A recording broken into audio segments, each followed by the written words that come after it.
Ruben Amorim reaction. What did Manchester United manager say after Brentford defeat? NBC Sports logo yellow.svg profile favourites menu EPL odds by DraftKings linearfc.png Ruben Amorim reaction. What did Manchester United manager say after Brentford defeat? By Joe Prince-Wright, published September 27, 2025. 10:22 a.m. Manchester United manager Ruben Amorim was once again struggling to find answers as his side lost 3-1 at struggling Brentford on Saturday. "You're getting sacked in the morning," was the chant from the Brentford fans towards Amorim late on, as he sat on the bench looking at the floor. Amorim saw his side cough up 2 goals early as they were all over the place defensively.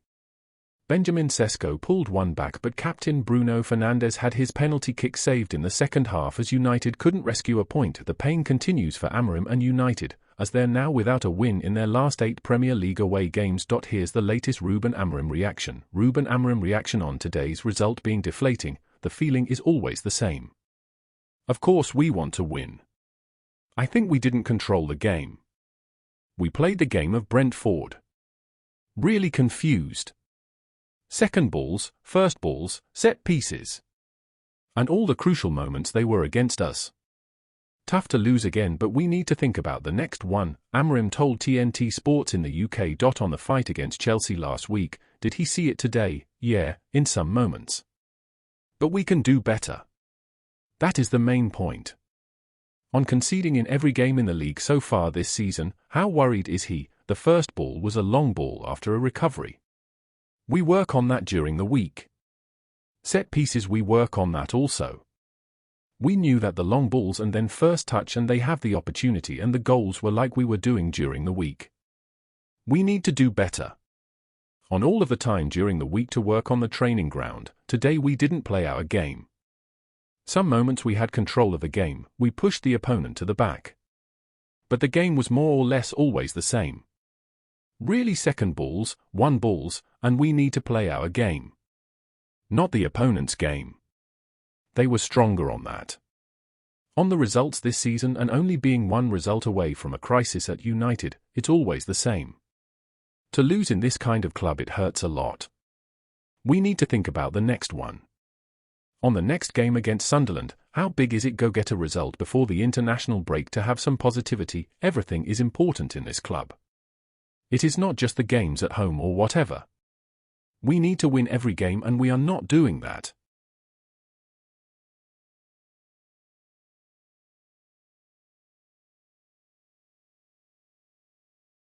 Brentford vs Man United recap. Pressure ramps up on Ruben Amorim as Bees cruise to victory. Mail Sports live blog for the latest team news, score and updates as Manchester United take on Brentford at the Getch Community Stadium, with Ian Ladyman and Chris Wheeler reporting from the grounds. We are going to leave it there.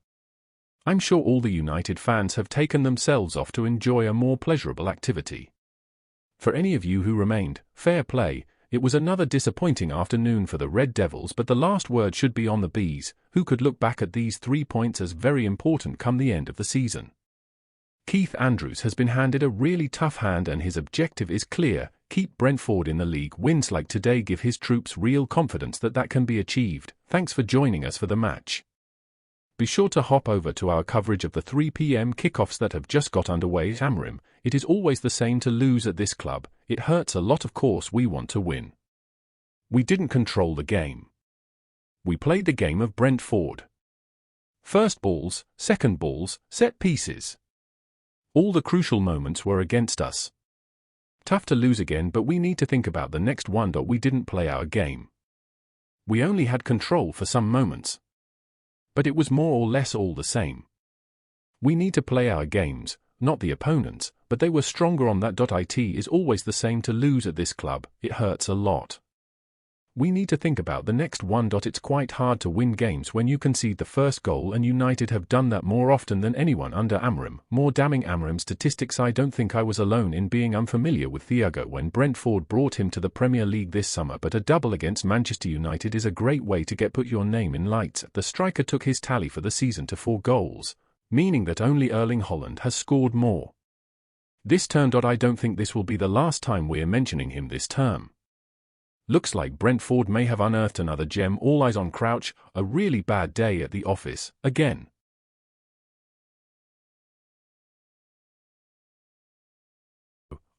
think I have an answer. He's playing in the wrong position. The United skipper flourished last term even when his colleagues floundered. What's changed?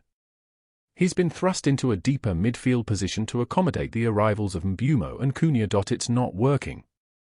The penalty misses are obviously poor, but he's just not involved in the play and not disciplined enough to operate deeper. Feels like United should have taken the £100 million they were offered in the summer and got a better fit for the role. Collins, I'm more convinced that he's going to save a penalty than not. I was fairly relieved. I trusted him though. I've seen him do it before. When he goes into a penalty shootout, I'm more convinced that he's going to save it than not. Another one, Manchester United are yet to win back-to-back games under Ruben Amorim. I mean, that's ridiculous. That's actually really difficult to do. So in at least one way, Amorim is a top gaffer. Did someone say a Man United pylon? It's time to soak up all the fallout from United's latest defeat. First up, some brutal reading for the club's Portuguese boss, who is hanging on to his job by a thread. Only 2 clubs have suffered more defeats this season. Let's not dare go back to Amorim era specific stats. Did someone say a Man United pylon? It's time to soak up all the fallout from United's latest defeat. First up, some brutal reading for the club's Portuguese boss, who is hanging on to his job by a thread. Only 2 clubs have suffered more defeats this season. Let's not dare go back to Amorim era specific stats. More reaction to come. Right, I need to dash, guys. There are some 3 p.m. kickoffs calling my name, and I need to go and tend to them all, but there is no need to worry. My brilliant colleague Tom Balogun will be taking the reins and guiding you through all the reaction. You are in safe hands. Abysmal. United Brentford were best in every department today. For United, it is abysmal. The whole culture of the club is insipid. Amorim's final game, Ruben Amorim looks like a beaten man as he trudges off the pitch with his head looking straight at the floor. We have seen him look defeated before, but this feels different. It's almost like he knows this is over. How can he come back from this? To lose yet another away game to a Brentford side who are nothing like the Bees of the past is extremely disappointing. Sacked in the morning was the chant from the Brentford fans just before the whistle went, and well, they may not be wrong. Amorim is walking a tightrope. Full time, Brentford 3-1 Man United by Harry Bamforth. Manchester United brought back down to reality. Those Clippers drift further into the distance for one certain United fan, as the Red Devils succumb to Brentford in West London. It was hardly a belter of a second half, but once again United crumbled and the Bees have stung them where it hurts. Another tough day at the office for Ruben Amorim. Brentford 3-1 Man United. That is the chant from the home end, and I can hardly imagine what thoughts are going through Mbeumo's head. Goal. Brentford 3-1 Man United. Jensen 90+5, where the hell has that come from? Matthias Jensen, I was not familiar with your game. The Dane finishes Man United off with a fine strike. He catches it so brilliantly on the edge of the box after a counter-attack, but questions do have to be asked of Altay Bayindir. The ball is straight at him. Still, a lovely goal, and the Bees have surely earned themselves a precious 3 points. Penalty to Man United. Nathan Collins yanks down Bernard Mbeumo as he is set to score, and this has to be a penalty. Craig Pawson takes his time, the stadium holds its breath, and then he finally points to the spot. Blatant pen. Now United have the chance to get level. It was looking like a rerun of 2022. Benjamin Sesko's first goal for United brought Amorim's side back into the game after it looked like a rerun of their 4-0 nightmare here in 2022.